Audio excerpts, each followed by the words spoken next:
thought I had a simple plan. A flat mesh roof for the chicken pen. That was until bird flu changed everything. Suddenly, it had to be solid for wild bird poo droppings and then strong to tackle tons of snow when it occasionally happens. So studding no longer cut it. Enter 6x2s.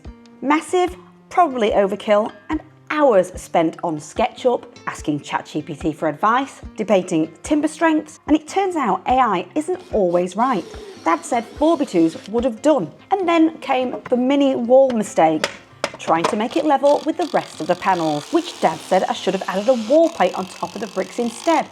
It would have been less stressful on the screws in case it snowed, which again would never had any in the 2 years of living here. It just would have been stronger in general, or I could have added a course of bricks on top instead. So the lesson, DIY can be frustrating. The simple, obvious option is sometimes hiding in plain sight. But hey, it's how we learn. And it can feel amazing by the time you got to the end. Time to rebuild it the right way.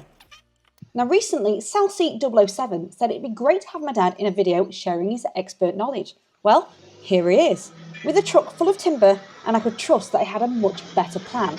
Because for those who don't know, all my life I've been surrounded by my mum and dad running a woodyard family business, making made-to-measure sheds, fencing, everything in between, and after some quick maths, I was just curious how many sheds he might have made in his lifetime, and it's got to be well into the thousands, all different shapes and sizes. So he insisted starting with a wall plate, and that is using one of the 6x2s that I bought and screwing another support piece at the side so I could pre-drill and screw it onto that brick wall at the back. I also had to handsaw a notch out around the roof's fascia so there wouldn't be any gaps. And I just want to apologise now that because it's getting dark by 4 p.m. lately and my parents weren't here for long, I didn't have time to stop and talk you through what we were doing, so I'll be talking over most of it in a voiceover. Anyway, Dad recommended making it flush with the outside of the brick wall if we wanted to add guttering on. Then a challenging task for people with short legs, reaching with my SJS hammer drill and drilling with a 6mm masonry drill bit, which I'd then mount the wall plate with masonry screws because they don't require raw plugs. So he recommended 4x2s instead of 6x2s because it was more than enough for this job in this orientation. But his ideas were to make it in 2 frames, 2 sections, not in situ as I'd planned using joist hangers. Building them in frames wouldn't need them and it would be easier. I'm marking 4 lengths, that's 2 either side of each frame, every 16 inches. So these will be my centres for my 4x2s. And the reason he suggested this is because if we decided to clad it with sheet material and add a felt roof later, a standard 4-foot wide sheet of material will join in the middle of the centres. So 2 ends of a sheet of wood would meet in the middle, so I've got surface on the 4x2s to screw them down. So once I've marked those measurements and I've got my other 3 lengths perfectly lined up, I'm using a roofer square to transfer all those measurements. It's far quicker to do that than measure each length. And for the rafters, we needed to work out how long they'd be. So we're propping up a centre ridge while it's resting on the far end panel. I'm checking for level. They're perfect, look, absolutely perfect. And once we had that measurement, it was a matter of just cutting loads down to the same length with a miter saw. I must admit, having a flatbed truck as a workstation was bliss. So unlike the plan in my last video, we're now going to match the slope of the roof. So we positioned another 4x2 on top of the wall plate, which I fixed together by screwing on an angle. Then started screwing the first frame together, although I can tell you this was quite awkward without a flat surface. Push your prop under it. Right, I need to push it up, don't I? As high as possible.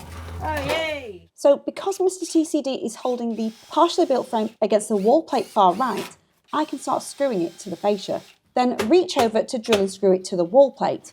And we started with a sequence of someone holding up a rafter. I line it up with my 16-inch centres, pre-drill and screw it to the ridge.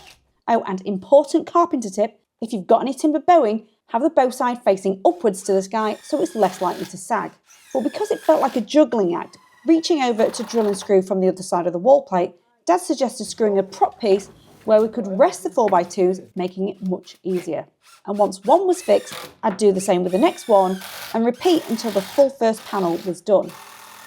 And you'll notice, because the lean-to pen itself wasn't square, that middle bit is longer than needed, which we'll cut down later. For the bit we needed to be sat on top of the panel, Dad hand-sawed the quickest angle cut. But before I cut that down to length, I needed to screw another piece on top of the wall plate as it wasn't long enough. So while Dad's propping up the long piece he cut, I'll need to cut my overhanging piece, which I'm making sure it's flush with the panel by offering the straight back edge of a handsaw, then drawing underneath where to cut the angle. Okay.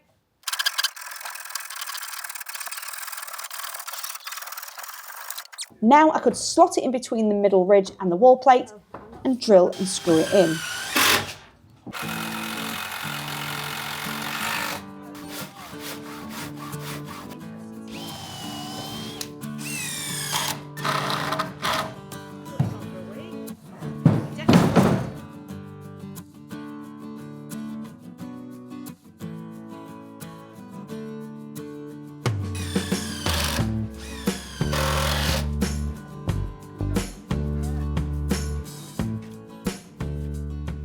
Now, we didn't add rafters to the whole of this frame because with all the funny angles, we knew they'd need to be shorter and on an angle.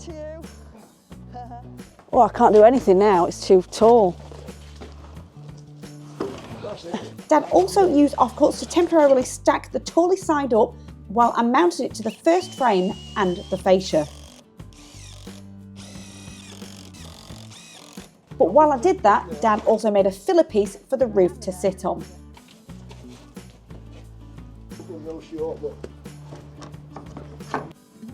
But while we were fitting it, we noticed the middle of the roof needed propping up more. We certainly don't want puddles if it rains. So after undoing some fascia screws and propping it up more with wood, Mr. TCD put the screws back. But because the roof slopes and it's a four-sided lean-to, after drawing it up on SketchUp, we knew that this would be the most challenging area. Lots of angled cuts, juggling, and more off-cut props. That's your first one. Right, I've got that.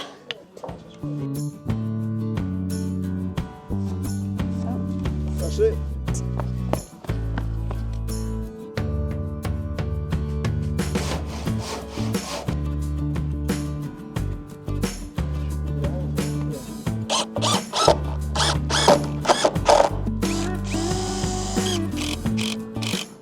But once we were happy with the slope, I propped up the corner of the roof with another offcut mounted to it and the panel below so I could screw in the rest of the roof, then Dad hand-sawed protruding bits. So you might be able to tell it was starting to get dark quickly. So we said our thanks by sending them home with some baked Cornish pasties, well I'll bake them later, and some Italian apple tart. Recipe in the link below. So it's nice and bright today because it's a new day and we're left to our own devices to finish the little jobs. Anyway, we've got a few rafters to go. So I've measured it, positioned it over there, measure the distance, and now we need to cut this on an angle as well. It's getting to the awkward, tricky angles now because it's not a perfectly square frame. So I need to take that down and make a cut.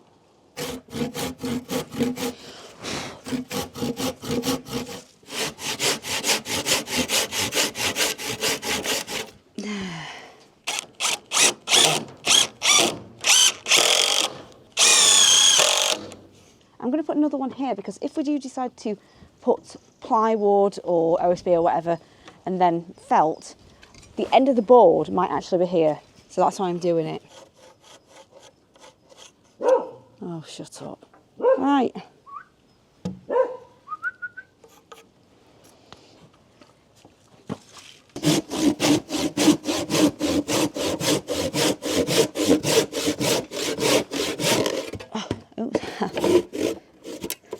Hello. Hi. Hi, support dog. So while Mr. TCD mounted the last rafter, I used my compact saw to cut a furring strip from a 6x2, but I had to cut from both sides because it was too thick.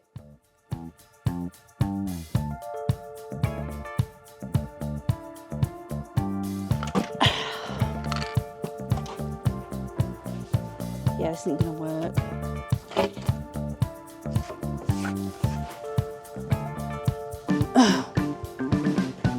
Can only get so far.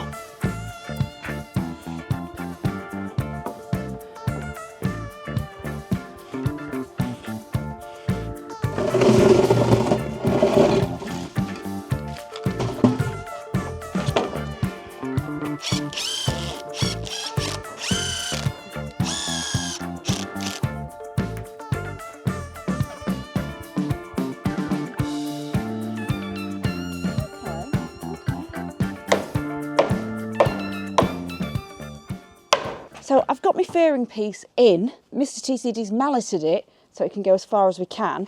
And I do need to saw it flush here, but before I do that, I want to make sure these are screwed together. Oh, it's so cold.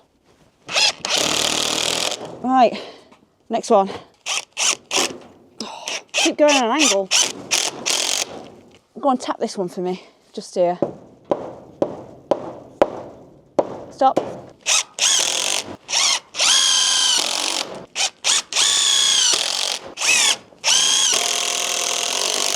Definitely need to put a piece there, trim it all down and fascia that. Oh, this is awkward.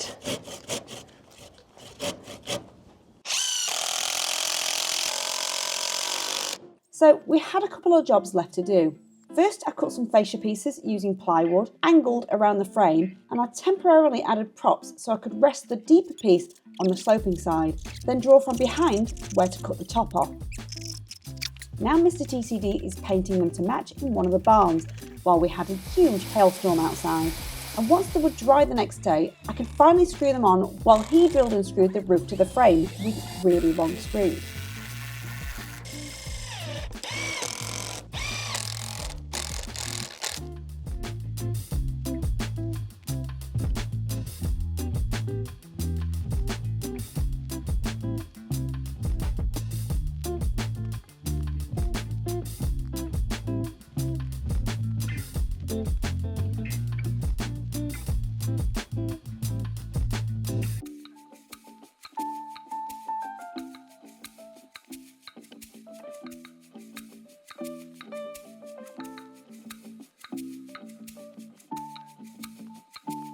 So I finally got a roof that I can swing off when I can reach for it, which is the highest bit. Oh, I certainly can't pull myself. Oh, I can pull myself up a little bit. I have been working out a touch.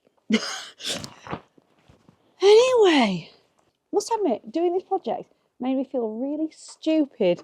Thinking I could put a mini wall on here, yet this was the obvious choice. But while we were doing this, Dad suggested that I fill these gaps with mortar. But I think I'm going to do that when it's warmer because it's now officially, to me, ski trousers weather. Since we were doing this, it was all right. It was okay. But the last few days, we've had hail. Okay, we've actually had a little bit of sleet. It's been freezing. And now we've got frost on some of the plants. So I also need to do some harvesting quickly. Anyway, so the next thing we've got to do is put some solid material on top. Whether that is cladding with OSB or plywood and then felt or a metal roof. We don't know yet, so I'd be interested to know what you think is best. Anyway, I hope you found this video useful and learned some expert carpenter tips along the way. But if you do anything differently, then let me know below and hopefully I'll see you in the next one. Thanks for watching. Bye.